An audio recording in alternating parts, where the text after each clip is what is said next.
Bismillahirrahmanirrahim. Assalamualaikum warahmatullahi wabarakatuh. Alhamdulillah, wassalatu wassalamu ala rasulillah, wala hawla wala quwata illa billah. Kita kembali kepada kajian i'tikaf kita di bagian yang ketiga ini.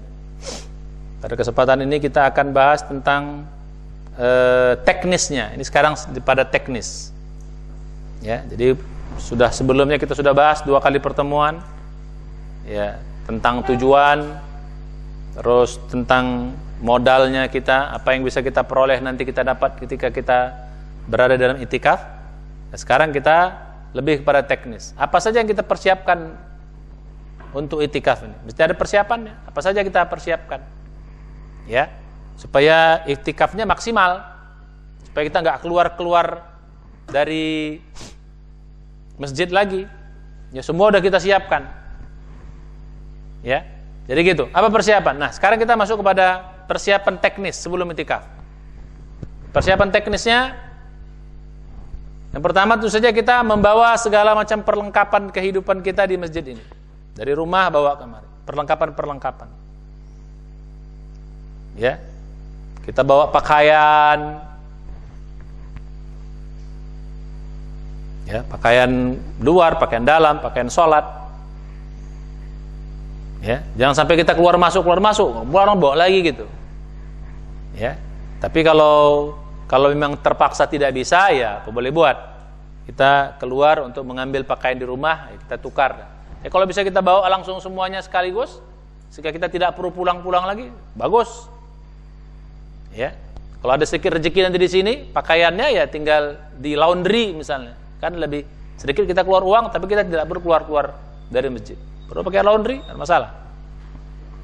Ya, membawa apa lagi? Membawa perlengkapan mandi, ya, sabun, sampo, gosok gigi, ya, sabun cuci. Ya, kita bawa. Karena kita 10 hari berada di masjid ini, tidak keluar. Perlengkapan apa lagi? Itu perlengkapan keseharian. Ya, perlengkapan tidur misalnya. Ya, bukan bawa kasur, tapi bawa alas tempat tidur kita. Ya, bawa apa? Bawa selimut, bawa bantal. Ya. Jangan sampai bantal 5 biji pula kita bawa. Ya, 1, 2 gitu. Ya, jadi bukan bawa kasur. Masa masjid kita tidur pakai kasur kan? Ya, tidur di karpet. Tidur di apa? Di selimut kita, cover bed misalnya. Bed cover, bukan cover bed. Bed cover. Ya. Nah, ini persiapan yang sifatnya nih. Bawa apa lagi misalnya? Ya, bawa apa lagi? Nah, ini sekarang persiapan ibadahnya. Kita bawa Quran beserta terjemahan, bawa buku-buku pelajaran-pelajaran, buku agama yang bisa kita baca-baca, buku tafsir. Kita bawa. Sehingga nanti ketika kita berada di masjid, begitu kita baca Quran, kita baca tafsirnya. Atau kita baca ilmu yang bermanfaat, ilmu agama, mungkin materi apa? Materi buku tentang sholat, buku tentang puasa, buku tentang zakat, buku tentang agama lain, dalam artian materi-materi agama lainnya, pendidikan agama lainnya, ya, untuk menambah keimanan kita, supaya menambah bisa kita pengamalan kita. Ya, kalau perlu juga bawa buku catatan, karena di sini ada talent, kita bawa buku catatan, bawa buku tulis, bawa pulpen, ya. Nah, bawa HP gimana? Bagian dari kebutuhan kita enggak? Ya, hati-hati, HP ini bagikan pisau bermata 2. Dia bermanfaat, tapi juga bisa bikin lalai. Asyik nengok HP aja kerjaan nanti tuh. Pasang status, apalagi sekarang suka pasang status kan, lagi i'tikaf. Ya. Terus online pula lagi tuh. Ya, saya berada i'tikaf ini ya, teman-teman saya lagi pada tidur ya gitu. Bawa HP gini, ini nggak ada manfaatnya begini. Ya, jadi hati-hati dengan jet HP ini. Ini bisa pisau bermata 2. Ya, banyak bermanfaatnya, bisa juga mengganggu kita. Sikit-sikit buka HP, sikit-sikit buka pesan, sikit-sikit terganggu. Hati-hati bawa HP. Makanya nanti kita di sini pun akan kita ingatkan yang bawa HP untuk Ya, ada tempat bawa HP yang ditaruh, ya hanya dibuka saat kita perlu baca pesan. Ya. Jadi gitu. Jadi perlengkapan-perlengkapan penting. Ini untuk apa? Untuk memudahkan kita melaksanakan kegiatan-kegiatan kita di masjid. Ini yang pertama, ya. Jadi persiapan teknis. Ya perlu juga bawa uang, ya uang perlu kita bawa. Kita kadang-kadang juga perlu bersedekah di sini. Ya, perlu bersedekah. Jadi tiba-tiba ada teman kita butuh uang, ya kita bantu misalnya. Atau ada panitia yang kekurangan minum, kekurangan makan, ya kita bisa nyumbang. Gitu loh. Ya, nyumbang aqua kita, nyumbang beli kurma, nyumbang beli buah, ya bawa uang juga. Cuman hati-hati ya, karena ini bawa uang juga hati-hati karena ya banyak rame orang nanti di masjid, ya harus kehilangan, kita nggak tahu, kadang-kadang ada orang niat bukan ke masjid, bukan niatnya mau ibadah, bisa jadi kita ini mau nyolong, hati-hati juga, harus hati-hati. Ya, karena itu di bagian dari barang berharga. Jadi persiapan yang perlu kita siapkan ketika kita akan itikaf. Nah, sekarang kita masuk kepada yang berikutnya. Nah, apa hambatan-hambatan? Nanti di sini banyak hambatan di itikaf ini, banyak sekali hambatannya. Ya, apa hambatan-hambatannya? Ini godaannya banyak karena tempat yang paling apa namanya? Istilah kita yang paling suci ini, setannya banyak juga, gitu loh. Ya, jadi gitu. Jadi kalau perlu bisa kita tuliskan di sini apa saja, ya, hambatan-hambatan. Ya, boleh ya, biar ini saya tulis di papan tulis apa saja hambatan-hambatannya. Ya, apa saja hambatan-hambatan. Ya, sehingga nanti hambatannya harus tahu kita. Jadi kita siap-siap. Oh, ini hambatan loh. Istilahnya apa? Hambatan. Ya, hambatan atau gangguan atau juga godaan dalam itikaf. Nah, ya kita perlu tahu juga. Gitu, supaya kita siap-siap. Yang saya bilang tadi ada setan-setan yang berkeliaran dalam bentuk wujud manusia, ada itu nanti. Ya, kerjaannya goda aja, ngobrol sana, udah selesai ini orang ngantuk, ngobrol lagi sini, udah ngantuk ini, dia nggak ngantuk, bingung kita. Ada yang model begitu, ya, jadi begitu. Nah, ini kita perlu tahu apa saja hambatan-hambatan dalam itikaf itu. Nah, yang pertama kita bahas hambatan sebelum itikaf, hambatan sebelum itikaf. Jadi ada dua, ada sebelum itikaf. Ya, ada yang sedang itikaf. Ya, sebelum itikaf. Jadi ternyata sebelum kita itikaf itu ada hambatannya. Banyak kok. Oh, setan tuh pinter. Sebelum orang itikaf, dia goda bagaimana jangan itikaf. Sama seperti dalam ibadah gitu juga. Setan tuh gitu. Dia goda bagaimana orang supaya jangan sholat. Dia goda orang supaya jangan sedekah. Dia goda orang supaya jangan baca Quran. Dia goda orang supaya jangan beramal soleh. Ternyata godaan yang nggak mempan, kita kerjakan sholat. Nah, di dalam sholat itu kita digoda bagaimana biar nggak khusyuk, nggak ikhlas. Ya, sedekah juga gitu digodanya. Nah, sama di itikaf juga gitu. Sebelum itikaf digodanya bagaimana supaya kita jangan itikaf. Macam-macam dia bikin. Ya, saya pengalaman dulu tuh godaan yang apalagi kita yang sudah berkeluarga, godaan yang paling berat tuh nanti 3. Kalau orang berkeluarga tuh godaannya itu 3 paling berat. 1, godaan keluarga. Anak, istri, suami, ya. Yang kedua godaannya apa? Kerjaan. Apa kerjaan? Ya kita kan bekerja. Ya, bisnis itu misalnya dagang atau apa. Ya, itu bagian dari godaan juga. Justru kadang-kadang seperti Bani Israel, justru pas lagi 10 hari terakhir, di situ pula banyak bisnisnya. Wow, bisa begitu. Bani Israel kan gitu. Hari Sabtu, hari ibadah, ya, tidak boleh berusaha atau mencari nafkah. Justru yang di pantai itu di situ banyak ikan tuh. Hari Sabtu tuh yang banyak muncul ikan itu. Wah, tergoda. Akhirnya mereka nggak jadi ibadah, ngambilin ikan. Akhirnya itulah yang Allah murka kepada mereka. Nah, kadang-kadang godaannya begitu juga, sama. Justru sebelum itikaf itu kesibukan kita jadi gitu, cari makan, ya. Nah, yang ketiga, godaan yang ketiga juga yang berat itu adalah apa? Godaan meninggalkan rumah, meninggalkan aktivitas. Ya, kalau tadi kan istri, suami. Ini rumah itu juga bagian dari apa namanya? Kebiasaan tidur di mana? Di kasur, sekarang harus tidur di karpet saja. Nah, itu godaan nikmatnya rumah itu bagian dari berat juga kita tinggalkan. Ya, jadi ada apa? Gangguan atau godaan sebelum. Nah, tadi apa tadi sebelum? Satu tadi apa? Godaan keluarga, suami, ya, istri, apalagi anak-anak. Kalau godaan lagi tadi apa sih? Godaan pekerjaan, ya, apalagi tadi itu, bisnis dan lain-lain. Godaan ketiga apa? Nyaman rumah. Nah, ini bikin kita menjadi apa namanya? Menjadi berat untuk itikaf. Wah, lu di sana banyak nyamuk, masjidnya ntar dingin. Atau sebaliknya, rumah pakai AC, masjid nggak ada AC-nya, panas.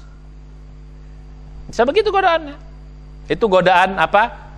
Supaya apa? Setan menggoda kita jangan apa? Jangan itikaf. Termasuk itu godaan makanan juga. Oh, di sana makanannya nggak enak. Bisa begitu. Nanti lu nggak bisa apa namanya, nggak bisa makan, macam-macam. Nah, ini godaan, ya, sebelum. Nah, ini mesti kita atasi. Pokoknya kalau ada godaan ini, orang yang kitab tidak. Semua ini tidak. Tinggalkan, tetap apa? Tetap iktikaf. Wah, persiapan berangkat. Wah, setan apa setan? Setan apa? Kecewa. Berangkat juga dia rupanya iktikaf. Setan nyerah? Enggak. Oh, di sini sampai sini dia goda bagaimana ibadah kita jadi nggak benar. Godaan setan supaya apa? Supaya kita tidak apa namanya? Tidak maksimal itikafnya. Terganggu, tidak maksimal kita itikaf. Dia goda. Bagaimana supaya ibadah kita amburadul? Bagaimana supaya kita malas ibadah di sini? Wah, dia gosok. Kalau bisa ngantuk aja bawaannya. Ya begitu. Atau bawaannya ngobrol, bisa gitu, bosan, ya bawaannya nanti ngobrol. Jadi gitu, apa godaannya? Nah, sekarang godaan saat ini. Pertama, tantangannya juga godaan apa? Satu adalah malas. Malas atau juga bosan. Bayangin ya, 10 hari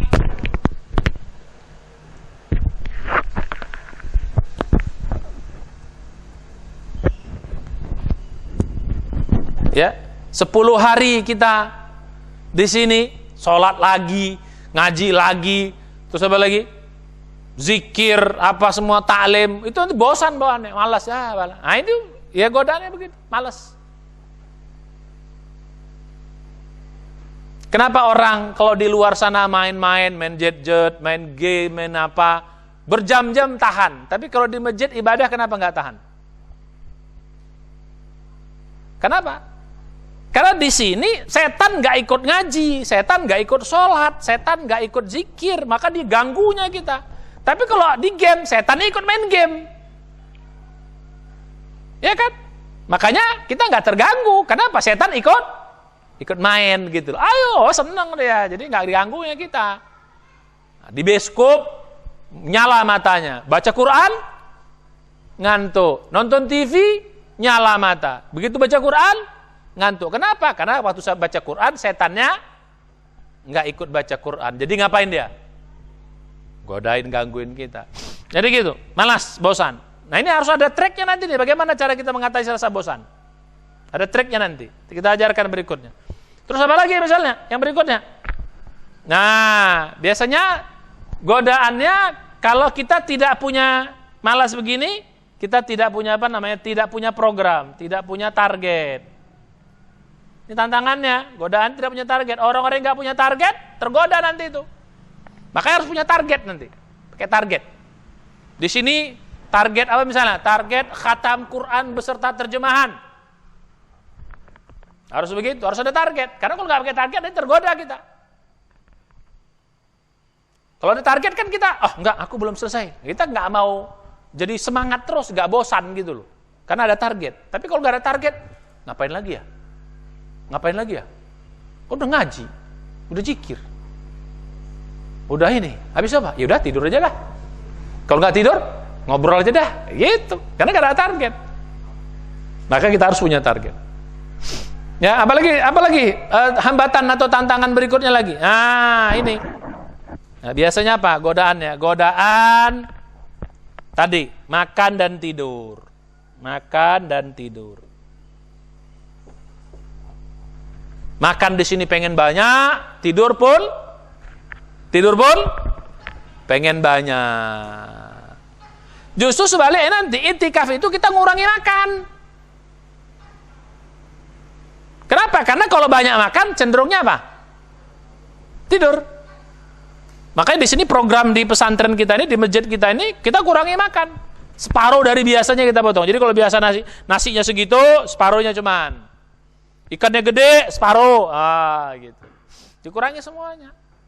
Yang tidak boleh kita kurangi itu minum lah. Minum itu kan kebutuhan, kebutuhan wajib ya. Kalau makan nggak apa-apa kita kurangi. Jadi kerjaan itu apa? Bahkan kadang-kadang ada yang waktu di zaman ibu-ibu di atas dulu tuh bawa bekal gitu loh. Kerjaannya nyemil ya sambil malam-malam itu kalau nggak puasa ngemil aja ya. Nah, itu bagian dari godaan dan tantangan. Ya justru kita maksimal ibadah mengurangi. Nah kan, salah satu nanti untungnya kita ngurangi makan apa? Kita ke toiletnya nggak lama-lama. Kalau makannya banyak nanti di toiletnya setengah jam. Nongkrong gitu. Karena kebanyakan apa? Kebanyakan yang dimakan pasti banyak apa? Banyak makan pasti banyak buang. Banyak buang pasti lama. Nah, kalau kita sedikit makan kan mungkin ada orang mungkin kita 3 hari sekali baru kita ke toilet. Kenapa? Karena makannya sedikit. Itu kan bayangkan kalau tiap hari setengah jam di toilet lama-lama orang kita mau itikaf kok itikafnya di mana itikafnya? Itikafnya di mana? Di WC gitu, lama gitu. Kita pikir berzikir rupanya. Nah jadi begitu. Ya, ini tantangannya. Ya, makan dan tidur. Nah ini jadi. Nah tantangan berikutnya ini kawan ngobrol. Ini juga manusia nih yang saya bilang tadi. Kawan ngobrol. Oh ini berat juga nih tantangan nih. Setan yang berbentuk manusia nih. Kenapa? Kita kan bosan nanti. Karena udah di masjid, udah ngaji, ini kan ada rasa bosan. Nanti ngobrol. Dan penyakit ngobrol nggak bisa sebentar. Makanya sekarang kalaupun kita harus ngobrol, simple aja. Yang penting aja, tolong pinjam ini, oke. Atau apa? Udah, jangan, kabar, gimana? Gini, kok kamu panjang ceritanya. Dari ujung ke ujung dibahas, apa-apa aja dibahas. Jadi kalaupun kita harus ngobrol dengan manusia, itu seperlunya. Justru di iktikaf ini, yang banyak ngobrol kita kepada siapa? Allah subhanahu. Banyak ngobrol sama Allah. Bukan sama manusia. Makanya tadi, yang tujuan yang kita rasakan nanti dalam iktikaf itu apa? Kita akan terasa Allah dekat. Betul? Nah kalau banyak ngobrol sama orang, yang dekat siapa? Ya sama Allah nggak dekat. Karena dia banyak ngobrol, bukan ngobrol sama tuan rumah, tapi ngobrol sama manusia. Nggak ada apa. Terus juga tadi, yang kita rasakan dalam iktikaf apa? Terasa ibadah nikmat. Gimana bahwa ibadah nikmat? Yang nikmat makannya. Jadi menikmati hidangan manusia, bukan menikmati hidangan Allah. Apa hidangan Allah? Apa hidangan Allah? Ibadah. Salat, zikir, baca Quran, ya, doa, itu hidangan. Itu yang dinikmati. Gitu. Ya, jadi gitu. Nah, apalagi? Nah, ini saya bilang tadi tantang ini jet nih. Pengalaman kita nih, HP ya. Jet. Nah, ini juga pengalaman. Ya. Juga itu bagian dari apa namanya? Tantangan godaan itu. Maka yang bawah hati-hati karena ini pisau bermata dua. Bermanfaat dia, tapi juga dia bisa nggodain kita. Pasang status lah, lihat pesan lah. Apalagi sekarang jet-jetnya bisa baca berita lah, berita dunia. Ngapain kita sekarang udah nggak perlu berita dunia? Kita perlu berita apa sekarang? Kita perlu berita apa? Berita akhirat. Nggak ada lagi berita-berita dunia. Sudah kita putuskan hubungan kita dengan dunia. Putus dengan hubungan dengan sementara. Itulah makna iktikaf, kita putus dengan dunia sementara. Supaya apa? Supaya hati kita terikat kemana? Ke ibadah, terikat ke akhirat, terikat ke Allah subhanahu. Terikat ke Allah, terikat ke ibadah, terikat ke akhirat. Dan memang kita diciptakan Allah kan untuk ngapain? Wa ma khalaqtul jinna wal insa illa liya'budu. Tidak aku ciptakan jin dan manusia kecuali untuk ibadah. Memang kita untuk ibadah. Di dunia ini tempat sementara. Latihan kita tinggalkan. Supaya apa? Supaya saat nanti kita meninggalkannya benar-benar kita nggak terkejut. Kenapa? Sudah terbiasa kita meninggalkannya. Jadi inilah bagian dari tantangan-tantangan. Nah ini kalau bisa kita, jadi rasa malas, bagaimana cara mengatasinya? Ya, bagaimana cara mengatasi rasa malas? Kurang target, pasang target. Kalau rata malas itu cara mengatasinya, ya harus, apa bahasa kitanya? Ya, bagaimana caranya? Harus punya target. Kayak tulis, target saya ini, supaya jangan malas. Begitu mulai lemes lagi, ingat lagi akhirat. Begitu lagi, ingat lagi bahwa Allah akan berikan janji kepada kita yang banyak. Janji pahala, janji keampunan, janji dan lain sebagainya. Jadi semangat kembali ketika malasnya muncul. Dan juga kalau muncul rasa malas, variasi. Kalau tiba-tiba malasnya muncul karena mengaji, variasi zikir. Begitu mulai agak bosan zikir, baca Quran atau sholat. Ya. Bosan semuanya, tidur sebentar. Bangun seger kembali, tapi jangan lama-lama. Jadi begitu. Ini kita harus variasikan. Jadi makin bervariasi ibadahnya itu tadi. Fa idza faragta fansab, itu insya Allah tidak akan bosan kita. Dan ini juga butuh apa? Butuh latihan. Terus tadi tidak ada target, pasang target supaya kita semangat. Ada tujuan, pasang target. Baca Qur'annya dapat. Saya kalau bisa tadi sholat 5 waktu selalu di saf pertama. Azan sudah berwudu. Jangan sampai kalian di masjid, kita di masjid, azan kita belum berwudu. Makanya salah satu di program itikaf itu selalu jaga wudu. 24 jam, batal wudu, batal wudu, batal wudu. Jangan sampai kalian batal, udah biar. Kenapa? Begitu kita batal, kita nggak berwudu, malaikat nggak doain kita lagi. Selama kita berwudu di masjid ini, maka malaikat akan terus mendoakan kita. Selama kita berwudu, berarti kita kondisinya akan siap sholat terus. Apa? Salah satu yang amal dicintai Allah itu apa? Kita menunggu sholat, menuju sholat. Habis sholat, nunggu sholat lagi. Kenapa? Kita berwudu terus. Pasang target. Baca Quran target. Baca terjemahannya. Zikir target. Target biar jangan ngantuk. Nanti saya ajarkan teknisnya. Terus apa lagi? Ya. Apa lagi? Yang berikutnya, yang menjadi tantangan. Tidur dan makan. Maka mulai sekarang ya kita latihan kurang makan, bukan kurang makan, kurangi makan. Selama ini sudah terlalu banyak makannya, sekarang kita pasang separuhnya. Ya, tidur, kurangi tidur.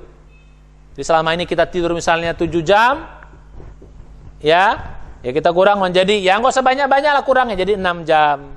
Yang biasa 6 jam, 5 jam. Yang biasa 5 jam, 4 jam. Jangan drastis dari 7 jam jadi 2 jam tidur, jangan mabok nanti. Thailand sholat sambil keluar ngantuk-ngantuk nanti. Ya, tetap sewajarnya. Ya maksimal minimal 4-5 jam lah. Ya, malam kita tidur jam 10, jam 2 sudah bangun. 4 jam kita tidur. Ya, siang, pagi kita tidur 1 jam. Ya, habis taklim tidur jam 8 sampai jam 9. Berarti sudah 5 jam. Tambah setengah jam lagi nanti ketika kita mau asar. Gak apa-apa tidur setengah jam biar seger. Jadi kira-kira 4-5 jam, ya maksimal 6 jam lah kita tidur.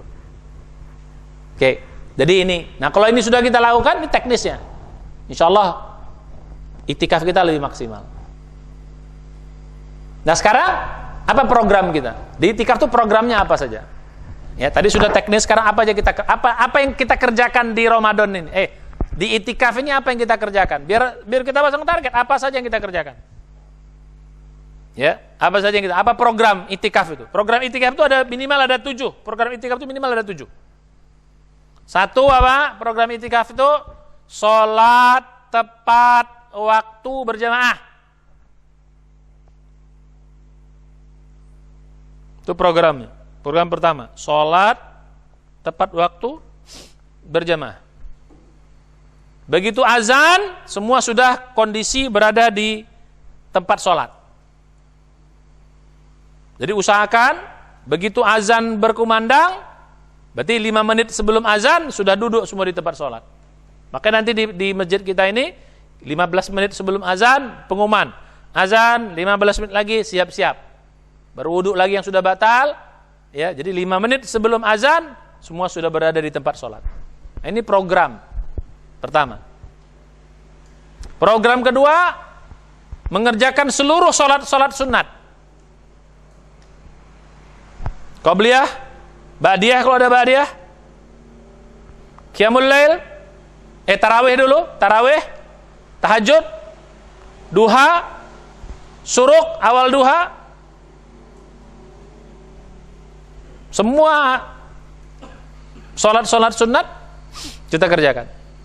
Syukur-syukur kok nambah sholat sunat yang lain, sholat taubat, syukur-syukur bisa sholat wudu, ya, sholat wudu, setiap saya berwudu, sholat. Itu kebiasaan siapa? Sahabat Nabi Bilal bin Rabah yang menghantarkannya ke dalam surga. Sholat apa lagi? Sholat hajat, sholat tasbih, ya, silakan dimaksimalkan sholat-sholat itu. Nah, ini program yang kedua. Ya, program yang ketiga adalah zikir. Nah, nanti kita pasang target zikir. Berzikir di sini berbanyak zikir. Ya. Zikir setelah sholat, terutama zikir subuh. Zikir subuh itu sampai matahari terbit. Zikir sore nanti sampai matahari sebelum terbenam. Nah, itu kita biasakan, zikir-zikir itu. Nanti kita ajarkan teknik saya. Itu yang yang keempat itu adalah hampir kelupaan yang keempat ini. Apa? Puasanya benar. Mengendalikan hawa nafsu. Puasa itu bagian dari itikaf, jangan sampai ya, sholatnya bagus, pas puasanya sendiri nggak bagus. Mengendalikan betul hawa nafsu di sini. Mengendalikan apa? Mengendalikan mata, mengendalikan mulut, mengendalikan pikiran. Ya. Termasuk juga mengendalikan apa? Mengendalikan sahur, jangan makan kebanyakan atau mengendalikan buka. Itu bagian dari program kita. Itu yang keempat. Puasa itu sendiri kita baguskan. Nah, yang kelima adalah program Quran. Membaca Quran beserta maknanya. Jadi jangan baca Quran doang. Baca terjemah, kalau ada baca tafsir, biar kita lebih paham Al-Quran.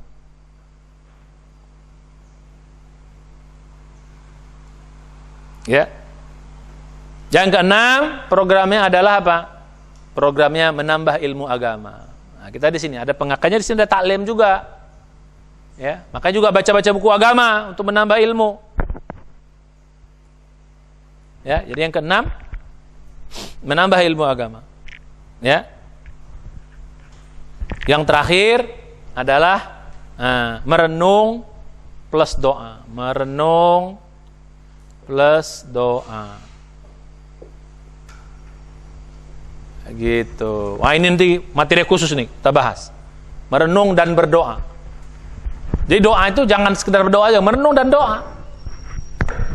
Plus lagi kalau bisa tambah zikir depannya. Zikir plus merenung plus doa. Oh, dahsyat tuh. Nanti saya akan ajarkan materi khusus tuh.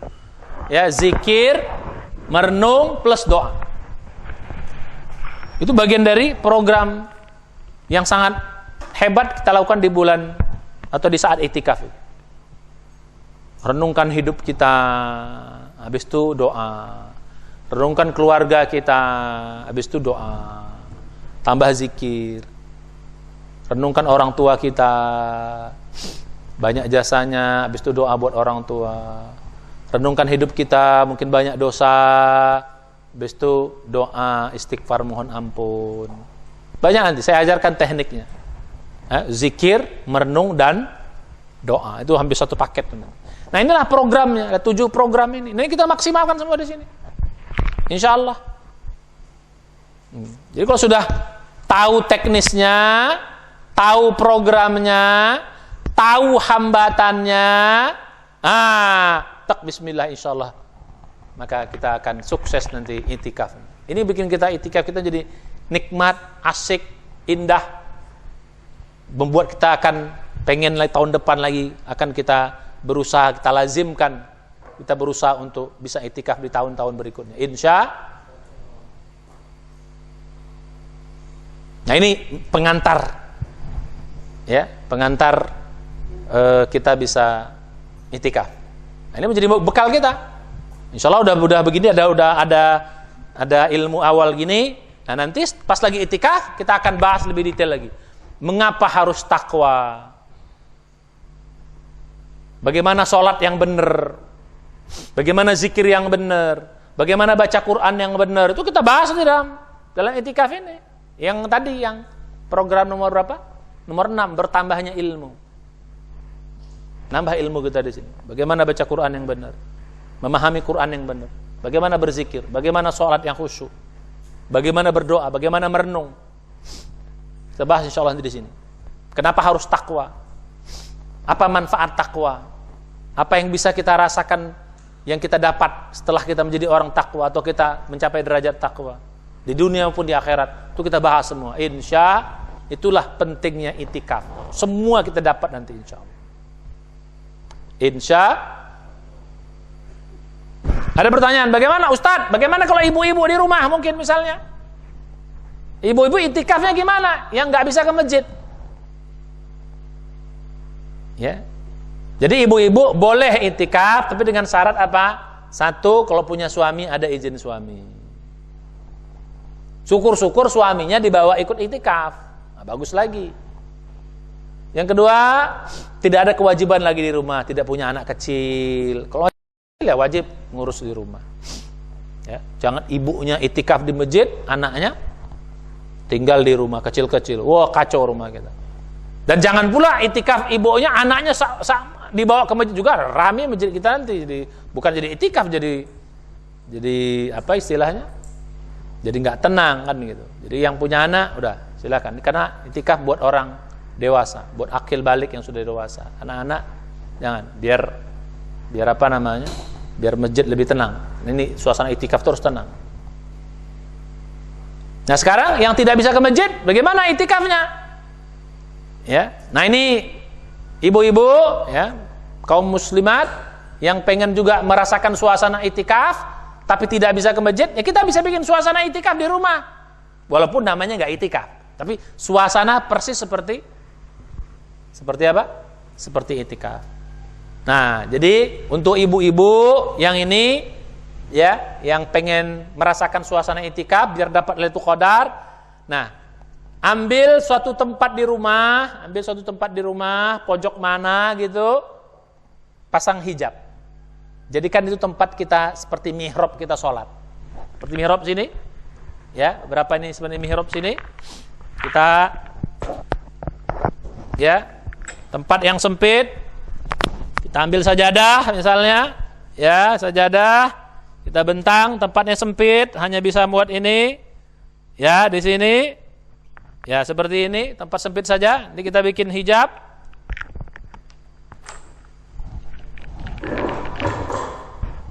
Ya jadi begitu. Nah ini dihijab saja, di sini dihijab.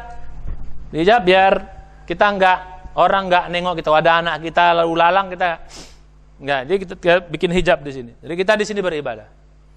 Di sini kita sholat, di sini kita berzikir, di sini kita baca Quran. Kalau bisa di sini juga kita tidur. Jadi begitu. Jadi semua kegiatan yang seperti orang di itikaf di masjid kita pindahkan ke ruang kecil ini, mihrab. Jadi suasana itu di sini. Ya kalau makan nggak usah di sini lah, ya di sana. Jadi semua ibadah di sini. Baca Quran, berzikir, berdoa, sholat, merenung, bahkan tidur pun bisa di sini. Nah, kira-kira begitu. Nah kemudian syarat tempat ini usahakan tidak dekat tempat tidur, jangan sebelah tempat tidur, karena kalau sebelah tempat tidur kerjanya apa nanti? Ya, satu, jangan dekat tempat tidur, dua, jangan dekat ruang makan. Kenapa nanti? Ya ingatnya makan terus gitu loh. Ya, jadi jauh dari tempat tidur, jauh dari tempat makan. Jatuh saya tempat yang bersih gitu. Sudah, apalagi persiapan ibu-ibu. Nah, so biasa itikaf. Nah, ini buat ibu-ibu yang untuk itikaf harus ada strateginya. Contoh, misalnya untuk ibu-ibu kan harus punya kewajiban masak. Nah, mulai sekarang kalau khusus 10 hari terakhir masaknya simpel-simpel aja, jangan yang masak rendang. Ya, masak gulai ini, udah yang simpel-simpel ya, tumis-tumis, rebus-rebus, sudah.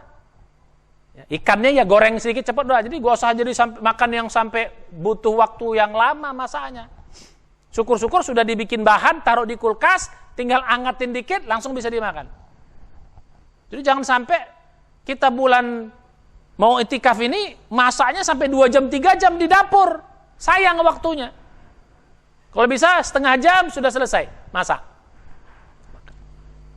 Nah, ini juga perlu jadi semua kegiatan kita usahakan secepat mungkin kegiatan dunianya. Habis itu apa? Masuk ke mihrab, ibadah di mihrab. Baca Quran, berzikir, berdoa, sholat, sunat. Sama seperti orang. Nah, kalau ini suasana itikaf bisa kita bangun di rumah. Tapi buat wanita, buat bapak-bapak tidak ada istilah kayak gitu. Buat bapak-bapak, laki-laki yang sudah dewasa, balik, itikafnya di mana? Itikafnya di mana?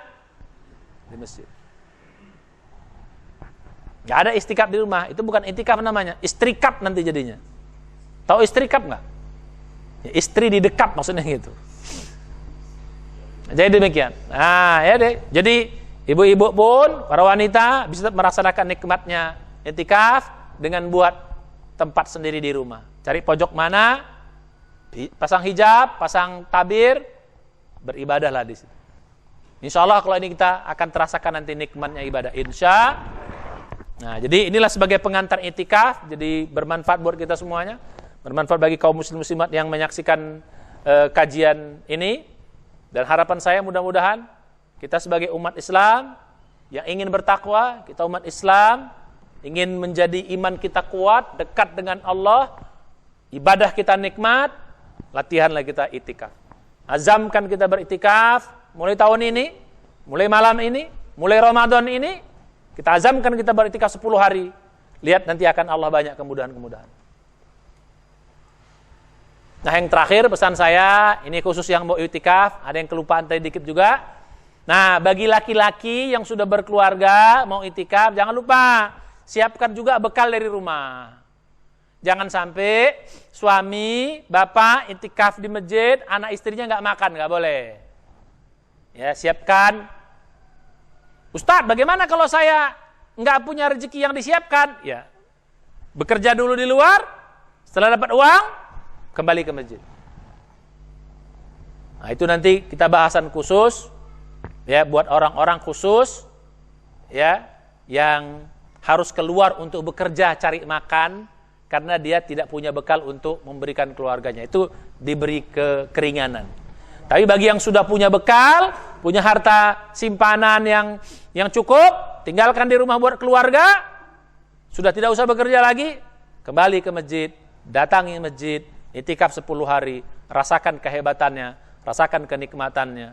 Nanti akan terasa betapa nikmatnya kita beribadah, betapa nikmatnya kita dekat dengan Allah, betapa nikmatnya kita bermunajat kepada Allah Subhanahu wa taala. Insya Allah. Mudah-mudahan Ramadan sekarang ini kita bisa lebih baik dari Ramadan sebelumnya. Dan kita doakan mudah-mudahan Ramadan ini kita lebih sempurna. Dan mudah-mudahan diberi kesempatan untuk Ramadan yang berikutnya untuk yang lebih baik lagi. Amin ya Rabbal. Mudah-mudahan bermanfaat. Ini pengantar untuk itikaf, ilmu awal untuk itikaf. Nanti kita lanjutkan kajian-kajian materi-materi ilmu-ilmu yang berkaitan dengan memaksimalkan ibadah-ibadah di dalam masjid atau ibadah-ibadah saat kita itikaf. Insya Allah. Demikian, mudah-mudahan bermanfaat. Hadanallahu wa ikum ajma'in. Mari kita tutup baca hamdalah semuanya. Alhamdulillah, dan doa pun untuk majelis. Subhanallah, astaghfiruka wa atubu ilaik. Assalamualaikum warahmatullahi wabarakatuh.